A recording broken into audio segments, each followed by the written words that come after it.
Hello friends, स्वागत है आपका टेडिया पे। मैं प्रवीण कुमार आप लोगों का स्वागत करता हूं। आज के इस वीडियो में जो है बिहार दरोगा से रिलेटेड, तो बहुत सारे दोस्तों के कमेंट आ रहे थे कि बिहार दरोगा के एग्ज़ाम नज़दीक है, इसके लेकर के आप कुछ सजेस्ट करें। तो मैंने ये स्पेशली वीडियो उन्हीं दोस्तों के लिए बनाया है जो एग्ज़ाम देने वाले हैं। तो आज के वीडियो में हम लोग स्पेशली बात करेंगे कि जो 1 महीने का समय बचा है बिहार दरोगा के एग्ज़ाम को लेकर के, इस 1 महीने में आखिर कैसी तैयारी की जाए, कैसे तैयारी की जाए की सफलता सुनिश्चित की जा सके। क्योंकि जो सिलेबस पीटी का है वही मेंस का है। तो कहीं चलिए दोस्तों, आज उसी रणनीति पर बात करेंगे कि बिहार दरोगा के लिए बचे हुए इस 1 माह में कैसे तैयारी की जाए। तो सबसे पहले बिहार दरोगा से संबंधित इस बचे हुए समय 1 महीने के समय की तैयारी 2 स्तर पे करनी है। एक स्तर है पढ़ना, जिसमें इस 1 महीने में कुछ लिमिटेड चीज़ें, कुछ सेलेक्टेड चीज़ें पढ़नी है। और दूसरा स्तर है सेट प्रैक्टिस या टेस्ट सीरीज के माध्यम से अपने परीक्षा की जांच करते रहना तथा उसे और बेहतर बनाते चलना।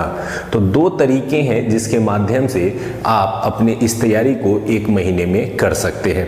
तो चलिए हम लोग सबसे पहले तरीके की बात करते हैं पढ़ाई से संबंधित, फिर हम लोग बात कर लेंगे दूसरा स्टेप टेस्ट सीरीज से संबंधित।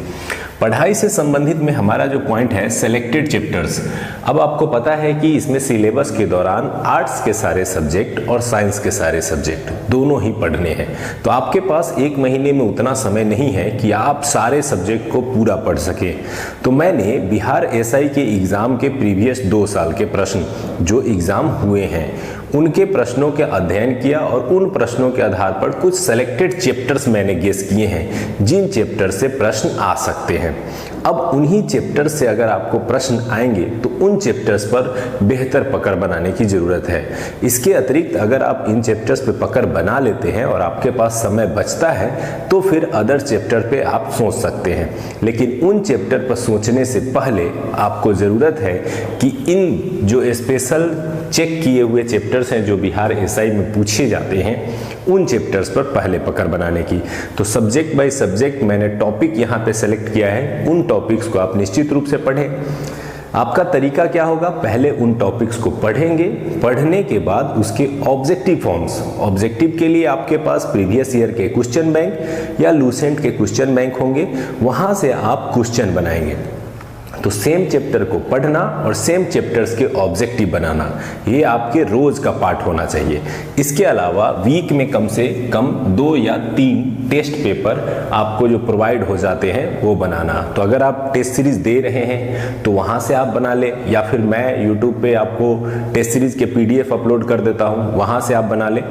तो वीक में कम से कम 2 और 3 टेस्ट PDF आप अगर बना लेते हैं या टेस्ट सीरीज में जाकर के पार्टिसिपेट होकर के टेस्ट दे देते हैं तो आपकी तैयारी बहुत अच्छी चल रही है। तो चलिए दोस्तों, अब बात करते हैं कि किस सब्जेक्ट में क्या क्या हमें पढ़ना है इस 1 महीने के समय में। सबसे पहले बात करते हैं हिस्ट्री की। तो हिस्ट्री में 3 पार्ट होंगे, प्राचीन, मिडिवल और मॉडर्न। तो प्राचीन इतिहास में कुछ चैप्टर है जहां से अधिक प्रश्न आने की संभावना है। उसमें सबसे पहला है हड़प्पा सभ्यता से जुड़ा हुआ। इसमें स्पेशली जो महत्वपूर्ण स्थल है जहां से खुदाई के दौरान कुछ प्राप्त हुए हैं या कुछ नदियों के किनारे स्थित है, इनसे जुड़े हुए प्रश्न पूछे जाने की संभावना है। तो आप हड़प्पा चैप्टर को पढ़ेंगे और इससे जुड़े हुए जो ऑब्जेक्टिव्स है उसको जरूर बनाएंगे। दूसरा है मौर्य वंश। मौर्य वंश चैप्टर से निश्चित रूप से पूछे जाने की संभावना है क्योंकि ये बिहार से भी रिलेटेड रहा है और प्राचीन इतिहास में सबसे महत्वपूर्ण वंश से रिलेटेड रहा है। सेम उसी तरह से मौर्य वंश के समान ही गुप्त वंश को पढ़ना है। और फिर बौद्ध और जैन धर्म को, बौद्ध एवं जैन धर्म को विशेष रूप से इसलिए पढ़ना है क्योंकि बौद्ध एवं जैन धर्म का संबंध भी बिहार की भूमि से रहा है और बिहार दरोगा में यहाँ से प्रश्न पूछे जाने की संभावना बनती है। इसके अलावा विदेशी यात्री से तात्पर्य है प्राचीन इतिहास के समय कुछ विदेशी यात्री जैसे फाहियान, वेनसांग, इत्सिंग आदि कई विदेशी यात्री भारत में आए थे। इन विदेशी यात्रियों ने जो वृत्तांत लिखा है या किसके समय भारत आए थे, कौन सी घटना इनसे रिलेटेड है, उनसे जुड़े हुए कुछ ऑब्जेक्टिव है। बहुत ज़्यादा ऑब्जेक्टिव नहीं है, 10-15 ऑब्जेक्टिव ही हैं, तो उसे जरूर देख लें क्योंकि यहाँ से दोनों बार एग्जाम में प्रश्न पूछे गए हैं। और लास्ट, प्राचीन भारत में दक्षिण भारत का इतिहास, जिसमें पल्लव, चोल आदि के इतिहास जो है एक बार आपको पढ़ने की ज़रूरत है। इसमें से कई वीडियो मैंने प्रोवाइड किए हैं प्राचीन भारत के, वहाँ से आप उसका सहारा ले सकते हैं। अब बात करते हैं मिडिवल काल की, मध्यकालीन भारत के इतिहास की। तो मध्यकालीन भारत में मुख्य रूप से 3 चैप्टर आपको पढ़ने हैं, सल्तनत काल, मुगल काल और भक्ति आंदोलन से जुड़े हुए काल। सल्तनत काल की बात करें तो इसमें 5 वंश आते हैं, जिसमें आप गुलाम वंश पढ़ते हैं, खिलजी वंश पढ़ते हैं, तुगलक वंश पढ़ते हैं। तो मुख्य रूप से गुलाम, तुगलक और खिलजी वंश से प्रश्न पूछे जाने की संभावना रहती है। इन वंश में भी जो प्रमुख शासक रहे, जैसे इल्तुतमिश से बहुत ज़्यादा प्रश्न की संभावना बनती है, बलबन से प्रश्न की संभावना बनती है, अलाउद्दीन खिलजी से प्रश्न की संभावना बनती है। तो जो इम्पोर्टेंट राजा, यहाँ पे ध्यान देंगे कि सल्तनत काल में जो मुख्य रूप से प्रमुख वंश और उनके प्रमुख राजा रहे और उन राजाओं ने क्या शुरू किया, जैसे पूछा जा सकता है कि तुर्कान-ए-चहलगानी की स्थापना किसने की, इक्ता प्रथा की शुरुआत किसने की, इस तरह के प्रश्न जो है वो मुख्य रूप से आने की संभावना है। तो इसलिए सल्तनत काल के प्रमुख जो वंश है, 3 वंश, शुरुआती वंश और लास्ट वंश के कुछ राजा, इनको पढ़ करके इनके ऑब्जेक्टिव पर आप प्रैक्टिस जरूर करेंगे। उसके बाद मुगल वंश भी पढ़ेंगे। मुगल वंश में स्पेशली अकबर, शाहजहां, औरंगजेब और जहांगीर, ये 4 है जहां से प्रश्न आने की संभावना ज़्यादा रहती है। लेकिन अगर आप इसे बुक से पढ़ने के साथ साथ लूसेंट में एक बार इसको रीडिंग जरूर दे देंगे। यहाँ से स्पेशली राजा से संबंधित और मुगल काल के दौरान जो कला विकास था उससे संबंधित प्रश्न पूछे जाने की संभावना है। तो इसलिए यहाँ से सब कुछ पूछा जा सकता है, तो आप थोड़ा ध्यान रखेंगे। मध्यकाल में भी कुछ विदेशी यात्री भारत में आए थे, उनसे भी रिलेटेड प्रश्न बन सकते हैं। तो उन यात्रियों से संबंधित कुछ ऑब्जेक्टिव हैं, उन्हें जरूर देख लेंगे। इसके अलावा प्रमुख संधि, जैसे आप कई ऐसी संधियां होती थी लड़ाई के बाद, तो उन संधियों से जुड़े हुए प्रश्न पूछ दिया जाता है। जैसे पुरंदर की संधि है, वहां से प्रश्न पूछे जा सकते हैं। और भक्ति आंदोलन या सूफी आंदोलन, तो भक्ति आंदोलन में जो भक्ति संत थे, उन संतों द्वारा द्वैतवाद, अद्वैतवाद या दक्षिण भारत में किसने भक्ति का प्रचार किया, दक्षिण भारत से उत्तर भारत में किसने लाया, इस तरह के प्रश्न जो है पूछे जाते हैं। तो भक्ति आंदोलन चैप्टर के प्रमुख भक्ति संतों के बारे में पढ़ना तथा उनसे जुड़े हुए ऑब्जेक्टिव प्रैक्टिस कर लेना। तो ये कुछ सेलेक्टेड चैप्टर थे प्राचीन भारत के और ये कुछ सेलेक्टेड चैप्टर है मध्यकालीन भारत के। इन चैप्टर्स को स्किप मत कीजिएगा। 1 महीने में आसानी से इसको पढ़ा एवं ऑब्जेक्टिव के रूप में बनाया जा सकता है। केवल अगर 6 घंटे की भी पढ़ाई अगर आप प्रतिदिन करेंगे तो ये सारे चीज़ें आप खत्म कर सकते हैं। चलिए अब बात करते हैं आधुनिक भारत की। आधुनिक भारत से सबसे ज़्यादा प्रश्न हिस्ट्री में पूछे जाने की संभावना होती है। इसमें पहला जो चैप्टर है वो गवर्नर जनरल या वायसराय। गवर्नर जनरल के दौरान हुए कोई कार्य या गवर्नर जनरल द्वारा चलाई गई कोई नीति या गवर्नर जनरल का कार्यकाल, इन सभी से जोड़ करके 1 या 2 प्रश्न निश्चित रूप से पूछे जाने की संभावना रहती है। गवर्नर जनरल और मॉडर्न हिस्ट्री के कई वीडियो जो है वो आपको एडुटेरिया के प्लेलिस्ट में मिल जाएंगे, उसे देख सकते हैं ताकि आपको वो चीज़ें रिकॉल हो जाए। उसे देखने के बाद आप ऑब्जेक्टिव बनाना या पेन डाउन करना ना भूलें, क्योंकि अगर आप पेन डाउन करते हैं, ऑब्जेक्टिव बनाते हैं, तो निश्चित रूप से वो चीज़ें आपको याद रहेंगी और एग्जाम में आपके लिए काफ़ी कारगर सिद्ध होगा। तो पहला चैप्टर गवर्नर जनरल और वायसराय। दूसरा चैप्टर है कांग्रेस। कांग्रेस में मुख्य रूप से 2 चीज़ें पढ़नी है। प्रमुख कांग्रेस के अधिवेशन, प्रमुख कांग्रेस के अध्यक्ष, जो अध्यक्षता किए, अधिवेशन की कुछ विशेषताएं रही, जैसे सूरत विभाजन, कलकत्ता का जो है अधिवेशन या बम्बई का अधिवेशन, बिहार का अधिवेशन।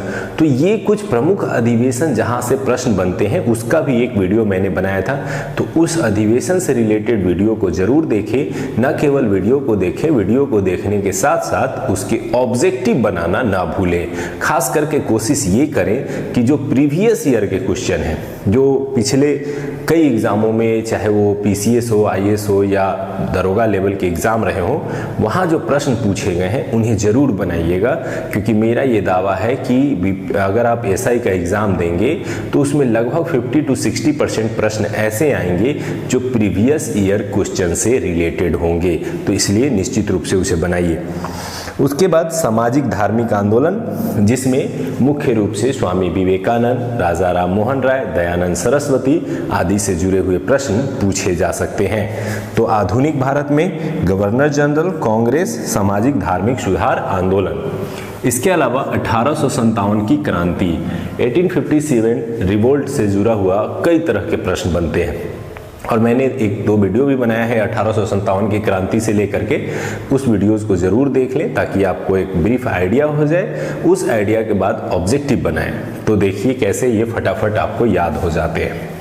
उसके अलावा भू राजस्व नीति, भू राजस्व नीति में मुख्य रूप से अंग्रेजों द्वारा लगान लगाने के लिए जो पद्धतियां अपनाई गई, उदाहरण के लिए अस्थाई बंदोबस्त, रैयतवाड़ी बंदोबस्त, महालवाड़ी बंदोबस्त, जो कि आपने पढ़ा भी है कि कैसे बंदोबस्त संबंधी जो प्रावधान है वो अंग्रेजों ने भारत में लागू किए थे। तो कभी पूछेगा कि रैयतवाड़ी किसने लागू किया, महालवाड़ी किसने शुरू किया, किस क्षेत्र में शुरू किया। मैंने एक चार्ट फॉर्म में उसे बताया था, उस चार्ट फॉर्म को आप जरूर ध्यान रखें। इसके अलावा क्रांतिकारी संगठन, कई ऐसे छोटे छोटे क्रांतिकारी संगठन बने थे जिन्होंने स्वतंत्रता के आंदोलन में अपना योगदान दिया, जिसमें छोटे छोटे क्रांतिकारी नेता हुए जो अपने क्षेत्र विशेष में महत्वपूर्ण कार्य करके गए। जैसे चटगांव क्षेत्र में सूर्यसेन के द्वारा जो है वो कार्य किया गया जब उन्होंने शस्त्रागार को लूटा, तो इससे कई बार प्रश्न पूछे गए हैं। इसके अलावा भगत सिंह हो या चंद्रशेखर आज़ाद, इनके द्वारा जो कार्य किए गए थे राष्ट्रीय आंदोलन के क्रम में, स्वतंत्रता संग्राम के क्रम में, वहां से प्रश्न पूछ लिए जाते हैं कि कौन सा संगठन किसने बनाया था और किस संगठन की क्या विशेषता रही थी। तो उनसे भी प्रश्न पूछे जा सकते हैं। इसके अलावा गांधी जी से रिलेटेड कुछ प्रश्न आ सकते हैं और गांधी जी के द्वारा जो चलाए गए प्रमुख आंदोलन थे, जिसमें आप चंपारण सत्याग्रह को भी ले सकते हैं, असहयोग आंदोलन को ले सकते हैं, सविनय अवज्ञा आंदोलन को ले सकते हैं, भारत छोड़ो आंदोलन को ले सकते हैं, इसके अलावा खेरा सत्याग्रह को भी ले सकते हैं। तो ये जो प्रमुख जो गांधी जी के द्वारा चलाए गए आंदोलन थे या गांधी जी का जो जीवन था जिसमें उन्होंने अलग अलग तरह के कार्य किए थे, जहाँ से प्रश्न उठाए जा सकते हैं। तो इस चैप्टर का भी वीडियो आपको प्रोवाइड किया गया है, उसे आप ध्यान से देख सकते हैं। लेकिन सब कुछ देखने के बाद ऑब्जेक्टिव बनाना निश्चित रूप से याद रखेंगे, क्योंकि वही आपके पास होने का आधार बनेगा। क्योंकि आप जितना पढ़ते हैं उससे ज़्यादा रिवीजन की ज़रूरत पड़ती है। फिर आते हैं महत्वपूर्ण पत्रिकाएं एवं पुस्तकें। तो महत्वपूर्ण पत्रिकाएं एवं पुस्तकों से जुड़ा हुआ एक चैप्टर होगा जिसमें आपको पत्र पत्रिकाएं किसके द्वारा संचालित किए जाते थे, उनके लेखक कौन थे, इनसे जुड़े हुए प्रश्न जो है पूछ लिए जाते हैं। तो ये थे प्रमुख हिस्ट्री से रिलेटेड चैप्टर जो अलग अलग पार्ट में तोड़ करके बताए गए हैं। इन चैप्टर्स को स्पेशली ध्यान में रख करके अभी 1 महीने में आप पढ़ाई करें। अगर आप पढ़ लेते हैं इन सब चैप्टर को और आपके पास समय बचता है, तभी किसी और चैप्टर की ओर आप ध्यान देंगे। साथ ही साथ इसको पढ़ने के साथ इसके प्रीवियस ईयर के ऑब्जेक्टिव और सप्ताह में कम से कम 2-3 टेस्ट के सेट जरूर बनाएं 1 महीने तक। देखिए फिर आपके एग्जाम में स्कोर कैसे बढ़ जाते हैं।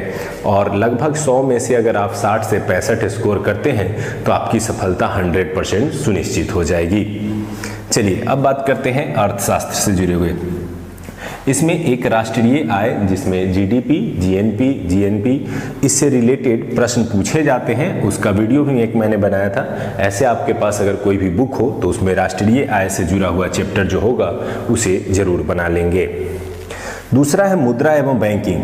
तो नोट से रिलेटेड, मुद्रा से रिलेटेड, दशमलव प्रणाली शुरू होने से रिलेटेड कई तरह के प्रश्न जो है मुद्रा से रिलेटेड बनते हैं। इसके अलावा हॉट करेंसी, सॉफ्ट करेंसी आदि प्रश्न भी बनते हैं जो कि मैंने एक वीडियो में भी समझाया है। इसके अलावा बैंकिंग, कैसे बैंक फंक्शन करते हैं, खास करके आरबीआई बैंक, आरबीआई को बैंक से लेकर के और कुछ वाणिज्यिक बैंक की जो विशेषताएं हैं, इसको जोड़ते हुए एक प्रश्न बनने की संभावना बनी रहती है। तो अर्थशास्त्र से, राष्ट्रीय आय चैप्टर से, मुद्रा एवं बैंकिंग चैप्टर से प्रश्न आएंगे। इसके अलावा आर्थिक नियोजन, आर्थिक नियोजन से मतलब पंचवर्षीय योजनाओं प्लानिंग से है। आपको पता होगा कि 12 पंचवर्षीय योजनाएं रहीं और उन पंचवर्षीय योजनाओं के बाद नीति आयोग का गठन किया गया है, जो कि एक थिंक टैंक के रूप में जो है वो कार्य करेगा। तो ऐसे में आपको प्लानिंग के साथ साथ नीति आयोग को जोड़ते हुए ऑब्जेक्टिव जो प्रीवियस ईयर के रहे हैं उनको एक बार देख करके जाना है, क्योंकि यहाँ से एक प्रश्न उठाने की संभावना बनी रहती है। तो आर्थिक नियोजन से रिलेटेड प्रश्नों को आप जरूर देखेंगे। इसके अलावा मुद्रास्फीति, कैसे बाजार में महंगाई बढ़ती है, कैसे मंदी आते हैं और इनसे क्या प्रभाव पड़ता है मुद्रा के प्रचलन पर, क्या प्रभाव पड़ता है सरकार की राजकोषीय नीति पर, क्या प्रभाव पड़ता है आरबीआई के मॉनेटरी पॉलिसी पर, इनसे जोड़ करके प्रश्न बना लिए जाते हैं। कुछ मेरे सेट में भी इस तरह के प्रश्न आपको देखने को मिले होंगे। इसके अलावा आप अगर प्रीवियस ईयर के क्वेश्चन उठाएंगे तो वहाँ भी इससे रिलेटेड प्रश्न देखने को मिल जाएंगे, इसलिए इसे जरूर ध्यान से देखें। इसके बाद है बजट। बजट जो सरकार के द्वारा अपना वित्तीय वर्ष के रूप में उसमें वित्तीय लेखांकन प्रस्तुत किया जाता है और पूरे आय व्यय का विवरण दिया जाता है, उसे बजट कहते हैं। बजट में जो कुछ टर्म्स यूज किए जाते हैं जैसे राजकोषीय घाटा, राजस्व घाटा आदि, तो इन टर्म्स से जुड़े हुए प्रश्न जो है वो पूछे जा सकते हैं, इसलिए इस बजट से संबंधित पॉइंट्स को भी देखें। और कुछ ऐसी संस्थाएं जो विश्व स्तर पर काफ़ी प्रचलित है और जिनसे प्रश्न बनते हैं जैसे WTO, IMF, वर्ल्ड बैंक आदि, ये संगठन ऐसे संगठन हैं जो विश्व स्तर पर हमेशा चर्चा का विषय बने रहते हैं और इनसे जुड़े हुए कई ऑब्जेक्टिव्स बनते हैं। इनसे जुड़े हुए कई पॉइंट करेंट अफेयर्स में भी जोड़ करके पूछे जाते हैं, जैसे हाल की बैठक, हाल में इसके अध्यक्ष कौन चुने गए, इस तरह के प्रश्न। तो ये अर्थशास्त्र से जुड़े हुए प्रश्न थे और ये हिस्ट्री से। इसके अलावा हम लोग आएंगे राज्य व्यवस्था, भारत के भूगोल, विश्व के भूगोल, विज्ञान और पर्यावरण से जुड़े हुए प्रश्नों को भी देखेंगे, चैप्टर को देखेंगे जहां से प्रश्न आने की संभावना बहुत ज़्यादा है। अब बात करते हैं थोड़ा सा करेंट अफेयर्स की।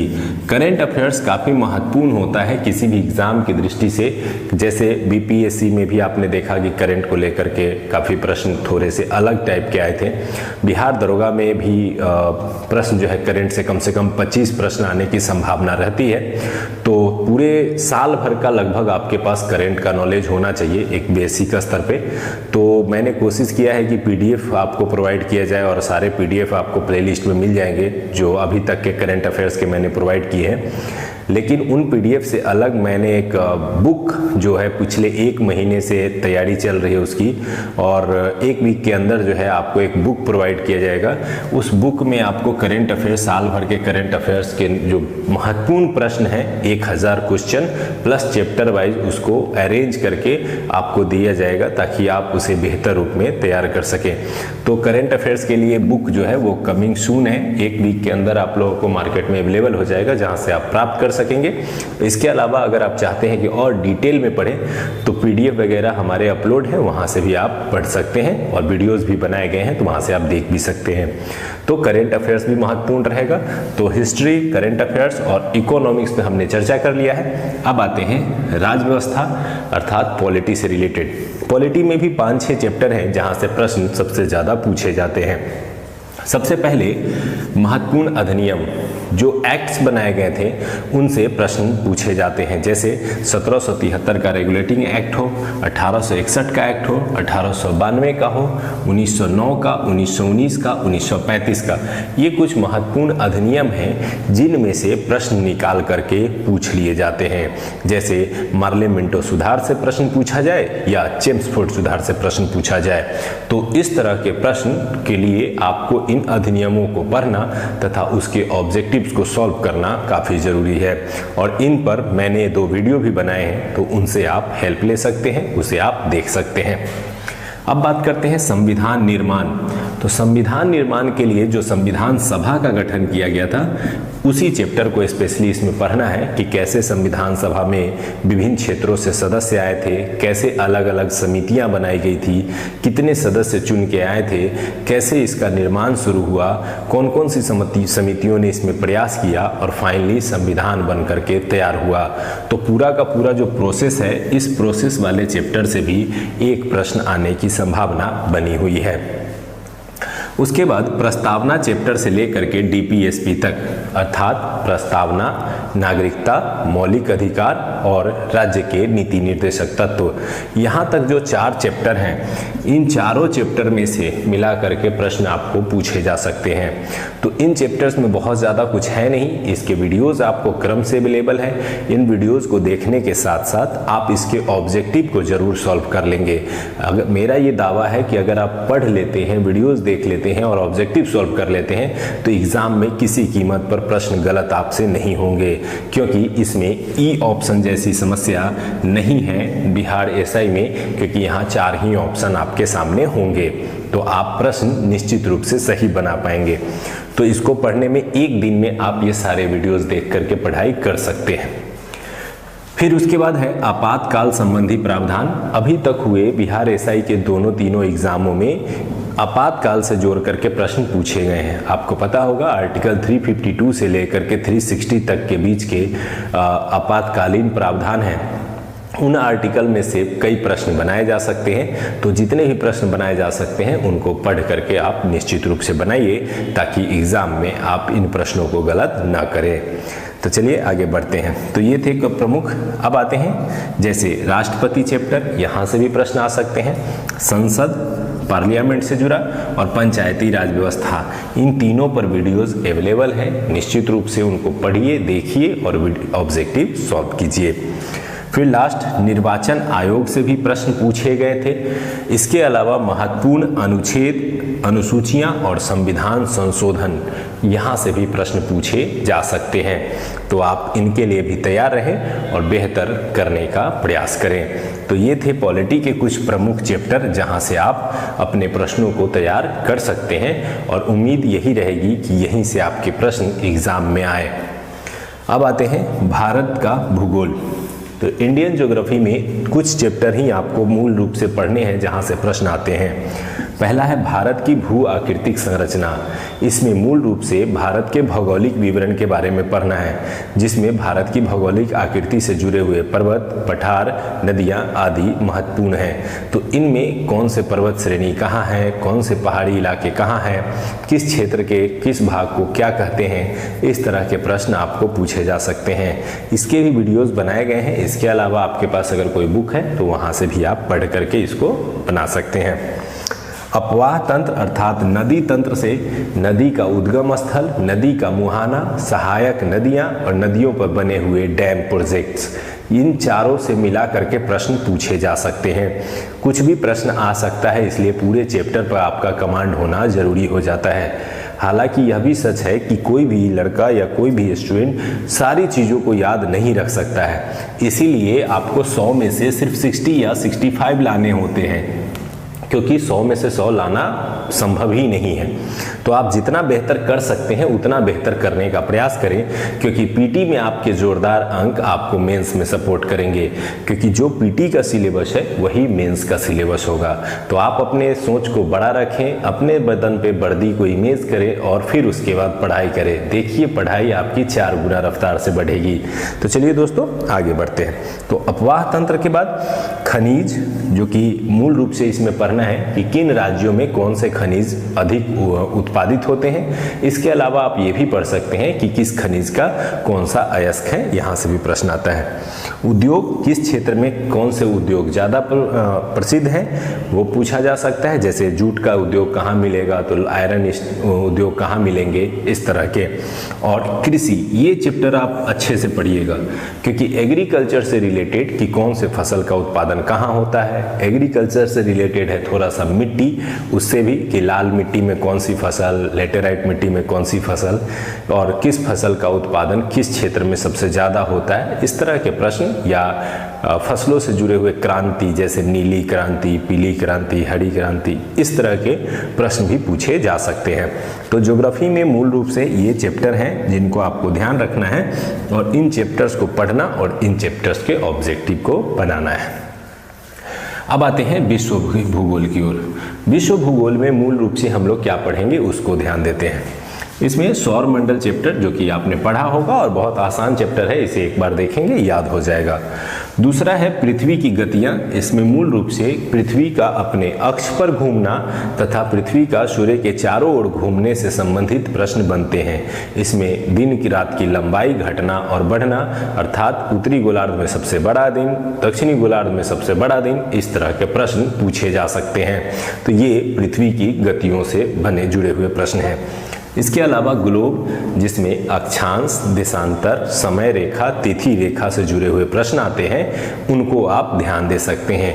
तो ये तीनों चैप्टर एक दूसरे से जुड़े हुए हैं, इनको एक साथ एक दिन में आराम से पढ़ा जा सकता है तथा प्रैक्टिस भी किया जा सकता है। तो थोड़ा सा बड़ा मन रखना है और पॉजिटिव होकर के पढ़ाई करना है, निश्चित रूप से सफलता आपके साथ है और आपको मिलेगी ही। अब आगे बढ़ते हैं। चट्टान अर्थात स्थल मंडल से जुड़े हुए कुछ प्रश्न, फिर वायुमंडल चैप्टर, इसे जरूर पढ़ेंगे। वायुमंडल चैप्टर का वीडियो भी अवेलेबल है। वायुमंडल चैप्टर में स्पेशली वायुमंडलीय परत, वायुमंडल में गैसों के मिश्रण से संबंधित प्रश्न, जैसे वायुमंडल में कौन सी गैस अधिक है, तो नाइट्रोजन, कौन सी गैस की मात्रा कम है, किस प्रकार के ऑर्गन गैस से रिलेटेड प्रश्न पूछे जाते हैं, कार्बन डाइऑक्साइड से रिलेटेड प्रश्न पूछे जाते हैं, तो इसके लिए वायुमंडल पढ़ना जरूरी है। इसके अलावा विश्व के प्रमुख घास के मैदान, जैसे कौन सा घास का मैदान शीतोष्ण घास का मैदान है, कौन सा घास का मैदान उष्ण घास का मैदान है, इनसे जुड़ा हुआ प्रश्न, तथा कौन से घास के मैदान कहाँ पाए जाते हैं, इससे जुड़ा हुआ प्रश्न पूछा जा सकता है। इसके अलावा वर्ल्ड लेवल पर जो नदियां हैं, प्रमुख प्रसिद्ध नदियां, उनसे भी प्रश्न पूछे जा सकते हैं। नदियों के अलावा महासागरीय धारा से जरूर प्रश्न पूछे जाते हैं। जैसे मैंने पढ़ाया भी था कि ठंडी जलधारा और गर्म जलधारा दो भागों में बांट सकते हैं, लेकिन कौन सी जलधारा ठंडी है, कौन सी जलधारा गर्म है, इसे याद रखना होगा। साथ ही साथ कौन सी जलधारा किस महासागर में बहती है, ये भी ध्यान रखना होगा और उससे जुड़े हुए प्रश्न आपको पूछे जाते हैं। इसके अलावा विश्व स्तर पर खनिज उत्पादक देश, जैसे प्रश्न पूछा जाएगा कि टीन का सबसे बड़ा उत्पादक कौन है, तो यूरेनियम का सबसे बड़ा उत्पादक कौन है, तो तेल का सबसे बड़ा उत्पादक कौन है, इस तरह के प्रश्न भी पूछे जा सकते हैं। इसके अलावा प्रमुख देश, उन देशों की मुद्रा और उन देशों की राजधानी कहाँ है, इनसे भी प्रश्न जोड़ करके पूछा जा सकता है। तो ये विश्व भूगोल से जुड़े हुए प्रमुख प्रश्न हैं। अब आते हैं विज्ञान की तरफ। इन विज्ञान के प्रश्नों को देखने से पहले थोड़ा सा विश्व भूगोल और भूगोल से जुड़ा हुआ एक चैप्टर है पर्यावरण। ये आधुनिक ट्रेंड के अनुसार अभी प्रत्येक एग्जाम में पर्यावरण से जुड़े हुए लगभग 5 प्रश्न पूछे ही जाएंगे। आपके एग्जाम में भी 5 से 7 प्रश्न पर्यावरण से जोड़ करके पूछे जा सकते हैं, इसलिए जरूर इस पर ध्यान देंगे। पर्यावरण में क्या है, तो प्रमुख वन्य जीव अभयारण्य, जिसमें मूल रूप से टाइगर रिजर्व या आरक्षित क्षेत्र जो भारत में रिजर्व किए गए हैं, उनसे प्रश्न पूछे जाएंगे। जैसे कान्हा टाइगर रिजर्व कहाँ है, तो काजीरंगा नेशनल पार्क के बारे में पूछा जा सकता है, तो कभी गिर वन के बारे में पूछा जा सकता है। तो पूरे वन के रिलेटेड प्रश्न जो है यहाँ से पूछे जा सकते हैं। अभयारण्य, राष्ट्रीय पार्क से जुड़े हुए प्रश्न भी पूछे जा सकते हैं। इसके अलावा पारिस्थितिकी तंत्र से भी प्रश्न, इकोसिस्टम या इकोलॉजी से प्रश्न पूछे जाते हैं और यहाँ से रिलेटेड सारे वीडियोस अरेंज करके आपको एडुटेरिया प्लेलिस्ट में मिल जाएंगे। अगर उन 7-8 वीडियो के सीरीज को आप देख लेते हैं तो यकीन मानिए कि पर्यावरण से रिलेटेड चैप्टर्स के आप 90% तक के प्रश्नों को सॉल्व कर पाएंगे। तो उन वीडियोस को एक सीरीज में जरूर देखें और ऑब्जेक्टिव को सॉल्व करें। तो पारिस्थितिकी तंत्र, उसके अतिरिक्त प्रदूषण, और प्रदूषण में प्रदूषक, मूल रूप से प्रदूषण फैलाने वाले जो कारक हैं उनको, और किस प्रदूषण से किस प्रकार की समस्या होती है, ऐसे प्रश्न यहाँ से पूछे जाते हैं, इसलिए इसे ध्यान रखेंगे। उसके अलावा जैव विविधता, बायोडाइवर्सिटी से प्रश्न आ सकते हैं। बायोडाइवर्सिटी में भारत के प्रमुख बायोडाइवर्सिटी क्षेत्र, क्या है बायोडाइवर्सिटी, कैसे पहुंचता है बायोडाइवर्सिटी को नुकसान, आदि इससे जुड़े हुए प्रश्न आ सकते हैं। और मैंने बताया कि इन सारे वीडियोस के आपको प्लेलिस्ट में सीरीज मिल जाएंगे, वहां से आप जरूर देख लें। इसके अलावा पर्यावरण संरक्षण को लेकर के चल रहे प्रयास और खास करके वैश्विक स्तर पर जो प्रयास किए जा रहे हैं, जो आपको 1972 से शुरू हो चुका है, जो अभी भी जारी है, जिसमें रिसेंट में जो है पेरिस जलवायु समझौता भी हुआ था और हाल ही में बैठक भी हुई है। तो इस तरह के जो पॉइंट्स बने हुए हैं, इन पॉइंट्स को आप जरूर देखेंगे। ये भी मैंने अपने वीडियोज़ में बताया है, तो वहाँ से आप इसे देख सकते हैं। तो ये पर्यावरण से रिलेटेड टॉपिक को आप वहाँ से पढ़ें। अब आते हैं विज्ञान। विज्ञान में फिजिक्स, केमिस्ट्री और बायो 3 सेक्टर हैं जहाँ से प्रश्न पूछे जाएंगे। अब इन 3 सेक्टर में आपको क्या क्या पढ़ना है उसे ध्यान दीजिए।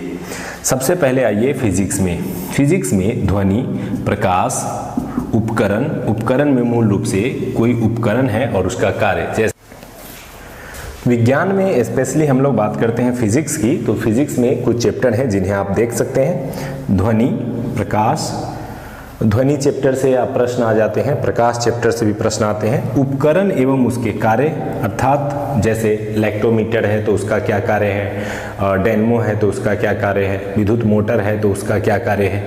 तो इस तरह के प्रश्न भी आपसे पूछे जाते हैं। इसके अलावा मात्रक से जोड़ करके निश्चित रूप से प्रश्न पूछे जाते हैं कि किस मात्रक का उपयोग जो है किस कार्य के लिए किया जाता है या कौन सा मात्रक किसका होता है। जैसे बीपीएससी में भी इस बार कई मात्रक से रिलेटेड प्रश्न पूछे गए थे, तो इसलिए मात्रक चैप्टर को निश्चित रूप से आप पढ़ेंगे कि कौन सा यूनिट किसकी इकाई के रूप में कार्य करता है। इसके अलावा उष्मा चैप्टर से भी प्रश्न आ सकते हैं। तो ये फिजिक्स से रिलेटेड कुछ चैप्टर हैं जहां से आपको प्रश्न आएंगे, तो इन्हें ध्यान रखने की आवश्यकता है। उसी तरह से बात करते हैं केमिस्ट्री में, तो परमाणु संख्या या परमाणु संरचना से जोड़ करके प्रश्न जो है पूछे जाते हैं, तो इसलिए इसे ध्यान रखेंगे। आवर्त सारणी से भी कई बार प्रश्न पूछे जाते हैं। पिछली बार भी आवर्त सारणी से प्रश्न पूछा गया था, इसलिए एक बार आवर्त सारणी को देख लेना तथा उससे जुड़े हुए ऑब्जेक्टिव्स को बना लेना बहुत जरूरी है। इसके अलावा धातु और उसके अयस्क, कौन से धातु का कौन सा अयस्क होता है, और मिश्र धातु और उसके घटक। जैसे पूछा जा सकता है कि गन मेटल में कौन कौन से धातु उपयोग में लाए जाते हैं, कांसा किसको किसको मिला के बनाया जाता है। तो इस तरह के प्रश्न जो है पूछे जाते हैं। इसके अलावा रासायनिक, यौगिक एवं उनके उपयोग से भी प्रश्न पूछे जा सकते हैं। अब बात करते हैं बायो की, तो बायो भी यहाँ से लगभग 4-5 प्रश्न निश्चित रूप से पूछे जाने की संभावना है, इसलिए इसे ध्यान रखेंगे। कोशिका चैप्टर से आपको प्रश्न आएगा और इसके ऊपर मैंने वीडियो भी बनाया है, तो उसे आप देख सकते हैं। इसके अलावा मानव शरीर से जोड़ करके पाचन तंत्र, रक्त परिसंचरण, तंत्रिका तंत्र, ग्रंथि जैसे एड्रिनल ग्रंथि या किस ग्रंथि से किसका बहाव होता है, पीयूष ग्रंथि, इस तरह के प्रश्न जो है वो पूछे जा सकते हैं। विटामिन में कुछ विटामिन के रासायनिक नाम, उनसे प्रश्न आ सकता है। इसके अलावा कुछ रोग और उनके कारक, जैसे कौन सा रोग जीवाणु के कारण होता है, कौन सा रोग बैक्टीरिया के कारण होता है, कौन सा रोग जो है वायरस के कारण होता है। तो इस तरह के प्रश्न जो है वो पूछे जाते हैं। तो विज्ञान में मूल रूप से ये प्रश्न जो है वो आपको एनसीईआरटी की किताबों में या रेलवे के पूछे गए क्वेश्चन बैंक में आपको देखने को मिल जाएंगे, और उनका सहारा लेकर के, उनका उपयोग करके आप इन चैप्टर्स को बना सकते हैं और काफ़ी उपयोगी ये आपके लिए होगा। तो इस तरह से आज हम लोगों ने देखा कि 2 पार्ट हो गए। एक पहला पार्ट था पढ़ना, जिसमें 5-6 घंटे पढ़ने के साथ साथ उसमें आपको सेम चैप्टर के ऑब्जेक्टिव्स बनाने हैं। दूसरा पार्ट ये है कि आप वीक में कम से कम टेस्ट सीरीज या प्रैक्टिस सेट 2 से 3 जो अच्छे प्रैक्टिस सेट हो उन्हें जरूर बनाएं, और मैं कोशिश कर रहा हूँ कि वीक में 2 या 3 मैं PDF अपलोड करूँ आपको टेस्ट सीरीज के, जहाँ से आप उसको बना सकें। अगर इससे बेहतर टेस्ट सीरीज भी आपके पास उपलब्ध हो पाता है तो उसे भी आप बना सकते हैं, ठीक है। इसके अलावा मैंने बताया कि इस पढ़ने के दौरान ये चैप्टर्स हैं, इनको पढ़ना है।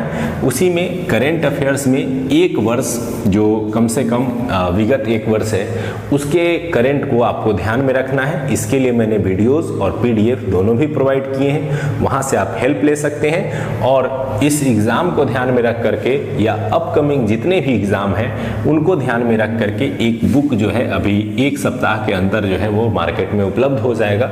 उसको भी लेकर के आप सहारा लेकर के उससे भी पढ़ाई कर सकते हैं। तो एडिटेरिया की करेंट अफेयर्स की बुक जो है वो आपको ऑलमोस्ट एक सप्ताह के अंदर आपको मार्केट में मिल जाएंगे, तो वहाँ से भी आप हेल्प ले सकते हैं।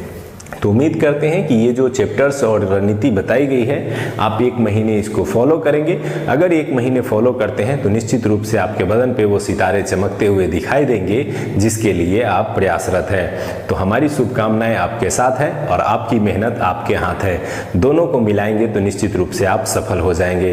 तो चलिए हम देखना चाहते हैं कि आप कितनी जल्दी सफल होकर के हमसे मिलते हैं या शुभकामनाएं देते हैं। तो चलिए दोस्तों, धन्यवाद एडुटेरिया से जुड़ने के लिए, इतना सारा प्यार करने के लिए और सपोर्ट करने के लिए। ऑल द बेस्ट, आप लोगों की तैयारियां बेहतर हो और आप जल्द से जल्द और बेहतर करके दिखाएं और रिजल्ट लेके अपने माता पिता का सपना पूरा कर सके।